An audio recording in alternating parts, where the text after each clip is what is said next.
Olá pessoal, tudo bem? Bom dia, boa tarde, boa noite, não sei que hora que vocês vão estar assistindo esse vídeo, né?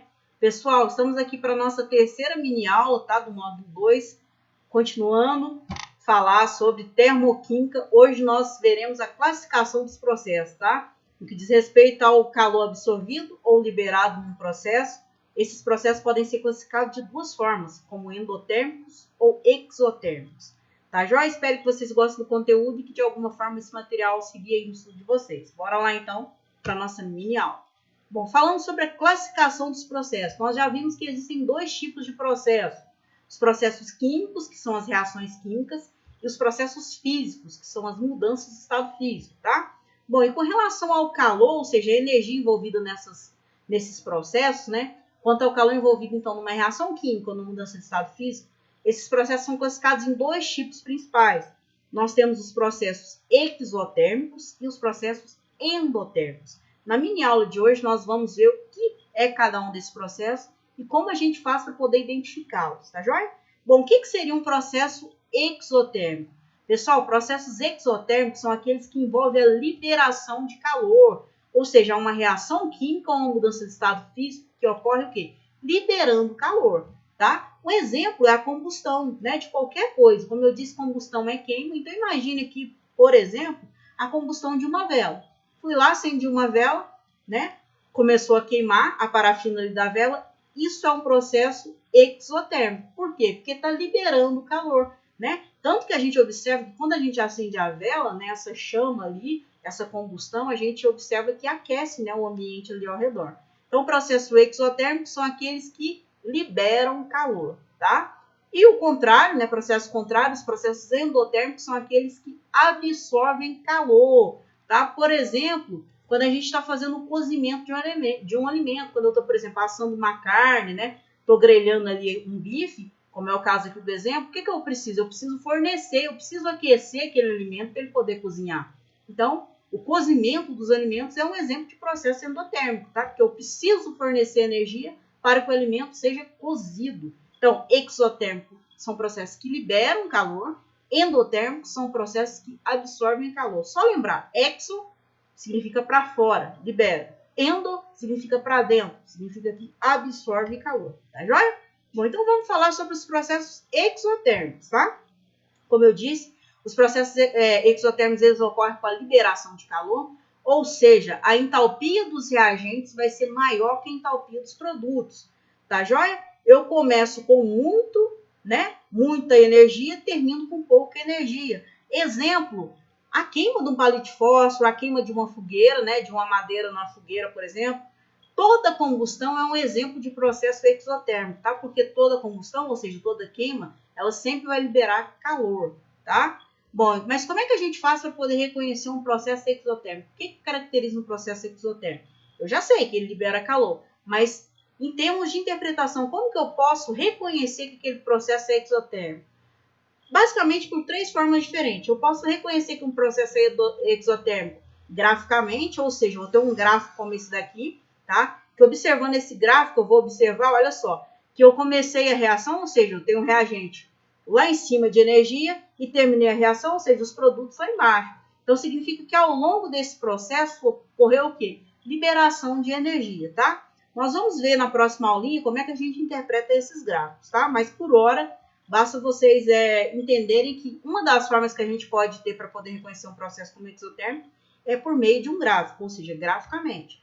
Outra forma pela qual nós podemos reconhecer um processo como sendo exotérmico, por meio do que nós chamamos de equações termoquímicas. O que é uma equação termoquímica, pessoal? É uma equação química normal, só que com informações sobre a energia envolvida ali.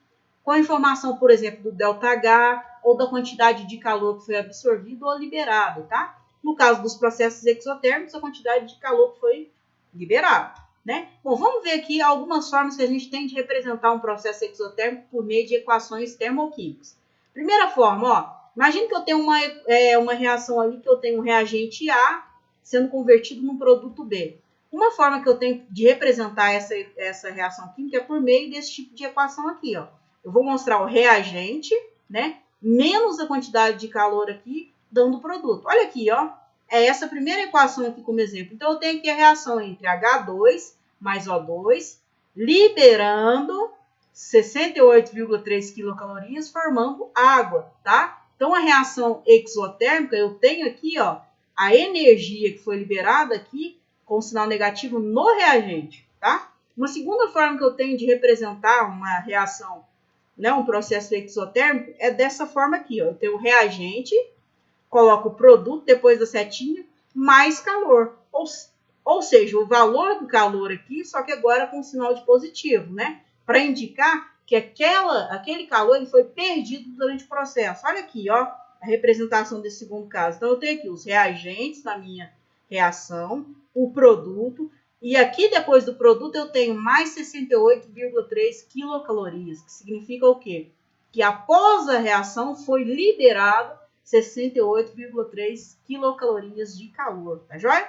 E uma última forma que eu tenho para representar, né, em termos de equação termoquímica, um processo exotérmico é esse aqui, ó, onde eu coloco o reagente, setinha o produto, e na frente, ao final de tudo, eu coloco o valor do ΔH. Né? No caso do processo exotérmico, o ΔH vai ser menor que zero, ou seja, vai ser negativo, né? Então, observe aqui, ó, esse terceiro caso, como é que ficaria a representação? Eu tenho os reagentes em vermelho, dando o produto em azul, e separadamente, à frente eu tenho o ΔH e o valor dele, obviamente, que se é uma reação exotérmica, eu tenho um sinal de negativo aqui na frente. Então, ó, H2 reagindo com meio mol de O2, dando água gasosa, esse processo libera, né, já que eu tenho um sinal de menos, 68,3 quilocalorias. Tá? Então, tem três formas, né, três tipos de equações termoquímicas que nós podemos utilizar para representar um processo exotérmico. Bom, uma outra forma da gente identificar, de reconhecer um processo como sendo exotérmico, é por meio da sensação biológica. Tá? O que seria isso? Quando eu acendo um palito de fósforo, por exemplo, assim que eu acendo ele, se eu chegar próximo ali da chama, eu vou sentir calor. Então, a sensação biológica, né, que a gente sente quando ocorre, quando está presente, está próximo de um processo exotérmico, é o quê? Nós temos a sensação de calor, nós sentimos esquentar. Por quê? Porque está havendo uma liberação de energia para a vizinhança. Tá joia? Então, processo exotérmico, o que eu vou sentir? Vou sentir calor. Tá? A sensação biológica que a gente sente é o calor. Bom, e os processos endotérmicos? Eles ocorrem com a absorção de calor, né? Eu preciso fornecer calor àquele sistema para que aquela reação ou para aquele mudança de estado físico ocorra, né? Nesse caso, então, como é um processo endotérmico, o que nós teremos? Nós teremos que a entalpia dos produtos é maior do que a entalpia dos reagentes, ou seja, eu vou começar com pouca energia nos reagentes e vou terminar com muita energia nos produtos, tá? Alguns exemplos, né, de processos endotérmicos, como eu já disse, o cozimento dos alimentos, né? Para poder cozinhar uma carne, uma verdura, né, um legume, o que eu preciso? Eu preciso fornecer calor. Então, o cozimento dos alimentos é um processo endotérmico, tá joia? Um outro exemplo de processo endotérmico é o quê? É o derretimento do gelo, a fusão do gelo, né? Uma pedrinha de gelo, quando eu tiro ela do congelador e deixo ela de fora, ela vai absorver o calor do ambiente e vai promover o quê? O derretimento do gelo. O gelo vai passar da água do estado sólido para o estado líquido, tá joia? E como que a gente reconhece um processo endotérmico? Da mesma forma, graficamente, por meio de equações termoquímicas ou por sensação biológica. Obviamente, como agora a gente está falando de processo endotérmico, tudo vai mudar, né? Graficamente, a representação de um processo endotérmico por meio de gráfico, a gente teria uma aparência como essa daqui, ó. Então, eu tenho uma reação onde eu começo com um reagente ali com baixa energia, comecei com pouca energia e terminei com muita. Significa que ao longo do processo eu absorvi, eu ganhei energia. Então, processo endotérmico, se a gente for olhar graficamente, ele aparecerá mais ou menos dessa forma aqui. Ele apresentará esse perfil gráfico, tá joia? Bom, por meio das equações termoquímicas, como a gente viu também para os processos exotérmicos, existem três formas, né, de equações termoquímicas que a gente pode utilizar para representar um processo endotérmico também. Primeiro, reagente mais calor dando produto. Então, ó, o que significa esse mais calor aqui no reagente, antes da setinha? Significa que eu absorvi calor. Então, olha só, reação aqui entre 1 mol de H2 e 1 mol de I2, mais 12,4 quilocalorias, dando 2 mols de HI, significa que para essa reação ocorrer, ela precisa absorver 12,4 quilocalorias de calor, tá joia? Segunda forma, eu escrevo o reagente antes da setinha, o produto e menos calor no final. Lembrando que esse menos calor no final aqui, pessoal, ele está indicando o quê? Que houve uma absorção de energia. Eu comecei com pouco, terminei com muito, tá? Então, eu colocaria os reagentes, o produto e um menos calor aqui na frente. E o último caso, né, a última forma, reagente, produto, ΔH isolado ali na frente. Lembrando que se eu tenho um processo endotérmico, né, obrigatoriamente, o sinal aqui antes do valor do ΔH tem que ser positivo. Esse sinal positivo indica para a gente que é um processo endotérmico, ou seja, que ocorre com a absorção de calor. Entendido?